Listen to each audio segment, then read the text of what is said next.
This is Sally. This is John and his boyfriend of 3 years, Mark. Sally is what you might call a wild child. She spends most evenings at the bars, entertaining the guys, drinking, taking painkillers of questionable legality, drinking some more, smoking, and generally abusing her body and endangering her health. Most nights she manages to take home some random guy she's just met.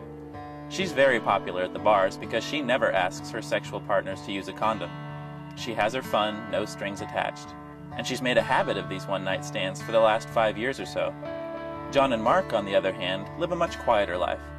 When they're not at work, they enjoy taking walks together, keeping in shape, telling jokes, shopping together, and going out for coffee. Their favorite way to spend an evening is curled up together, just watching TV. Since John started dating Mark, they've become quite religious, going to church every Sunday. They've decided to wait until they're married to have sex. But even though John has been celibate for 3 years, he feels safer if he gets HIV tests every year as part of his physical, just in case. His most recent one was last week and he was, again, healthy and totally disease-free. Since America is constantly experiencing a blood shortage, this blood donation volunteer was very excited to see John when he arrived to donate, and John was happy to be there. His sister was in an accident a few years back and wouldn't be alive today if it wasn't for the generosity of strangers who donated blood. John took the questionnaire seriously and answered all the questions truthfully. One question asked whether he has had sexual contact with another male, even once, since 1977. John tried to explain that while he did receive oral sex from another man once, it happened over 3 years ago, he's been celibate since then, and he just had a clean bill of health from a doctor last week. The screener sympathized with John's story, but the rules are mandated by the federal government. If you are a man who has had any kind of sexual contact with another man, even once since 1977, you cannot give blood.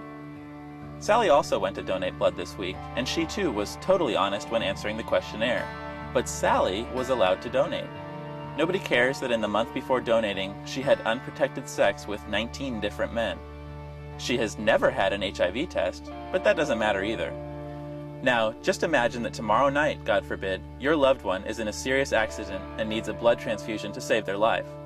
John and Sally are the only two people who tried to donate compatible blood in your area. John was turned away, so that means your loved one will receive Sally's blood. Or, what would be even worse, maybe somebody else got Sally's blood first and there was nothing left for your loved one. John would have been happy to donate, and his blood might have saved the life of your loved one. But the FDA's outdated policy denied John the opportunity to save a life. How could this be? How could there be any scientific explanation for this nonsensical result?